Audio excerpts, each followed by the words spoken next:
anak-anak, tahukah kamu bahwa Tuhan begitu baik dalam kehidupan kita? Buktinya pagi ini kita masih diberikan nafas dari Tuhan. Sudahkah kamu mengucap syukur untuk itu? Anak-anak, sebelum kita mendengarkan firman Tuhan, marilah kita membaca firman Tuhan dari Filipi 4 ayat 8. Filipi 4 ayat 8, demikian firman Tuhan. Jadi akhirnya saudara-saudara, semua yang benar, semua yang mulia, semua yang adil, semua yang suci, semua yang manis, semua yang sedap didengar, semua yang disebut kebajikan dan patut dipuji, pikirkanlah semuanya itu. Anak-anak, pernahkah kamu mendengarkan kalimat nasihat yang mengatakan, berpikir dulu sebelum bertindak? Nasihat ini biasanya untuk mengingatkan seseorang supaya memikirkan dengan sebaik mungkin apa yang ia akan lakukan dengan harapan. Apa yang dilakukan itu merupakan hal yang menghasilkan sesuatu baik tentunya.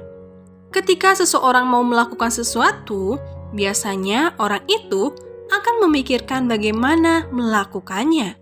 Untuk mencapai sesuatu, pasti memikirkan bagaimana cara mencapainya. Bahkan seseorang tidak mau melakukan apapun atau tidak mau memikirkan apapun. Seseorang itu telah lebih dahulu berpikir untuk tidak mau melakukan apapun atau memikirkan apapun. Jadi, pikiran memiliki pengaruh yang besar dalam berbagai aspek hidup kita. Pikiran memengaruhi perkataan bahkan perbuatan kita. Oleh karena itu, Rasul Paulus menasihatkan supaya kita memikirkan hal-hal yang benar, mulia, adil, suci, manis, hal yang sedap didengar, kebajikan, dan hal yang patut dipuji. Anak-anak, mengapa ya kita harus memikirkan semua yang benar, mulia, adil, suci, dan semua yang baik? Pertama, pikiran yang benar dan baik mendorong kita untuk melakukan kehendak Tuhan. Anak-anak, nasihat dalam Filipi 4 ayat 8 dituliskan oleh Rasul Paulus untuk jemaat di Filipi yang pada saat itu sedang menghadapi masalah di dalam jemaat mereka. Dalam jemaat Filipi, mulai ada orang-orang yang berpikir bahwa yang satu lebih baik dari yang lain, sehingga mereka mulai tidak memiliki pikiran yang baik bersama, meskipun mereka masih beribadah kepada Tuhan. Padahal seharusnya ketika mereka sungguh-sungguh setia kepada Tuhan, mereka pasti memiliki pikiran yang baik dengan tujuan yang sama, yaitu melakukan apa yang menjadi kehendak Tuhan. Karena masalah inilah Paulus merasa perlu untuk mengingatkan kembali bahwa apa yang harus umat Tuhan pikirkan sebenarnya bukanlah siapa yang lebih baik atau lebih setia beribadah.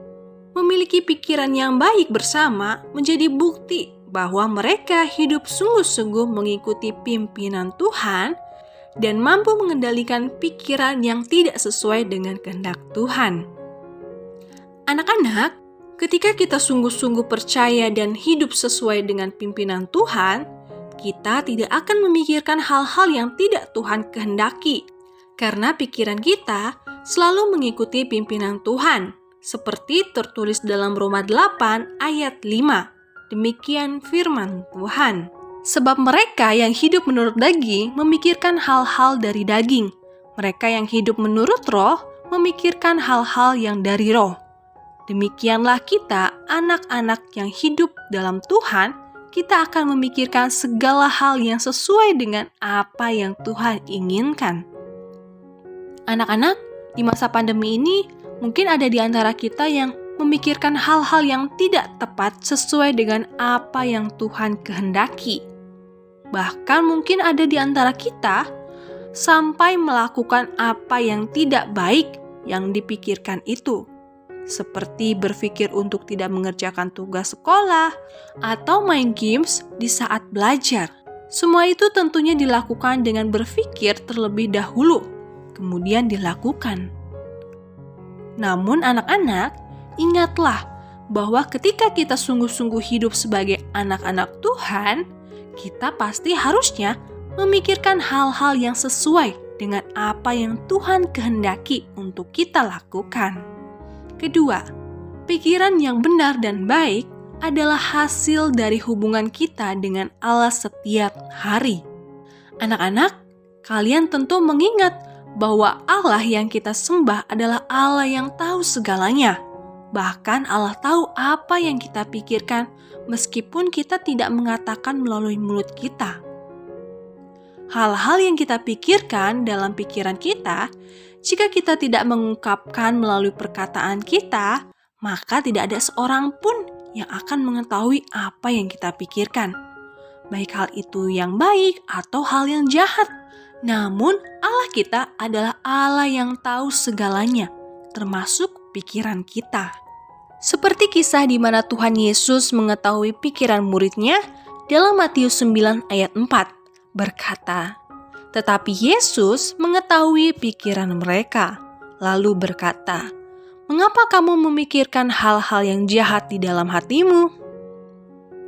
Anak-anak, Tuhan Yesus menegur murid-Nya karena pikiran mereka yang tidak baik. Meskipun mereka tidak mengatakan yang mereka pikirkan, Tuhan mengetahuinya. Tuhan kita tahu segala yang kita pikirkan. Tidak ada satupun yang tersembunyi di hadapan Tuhan.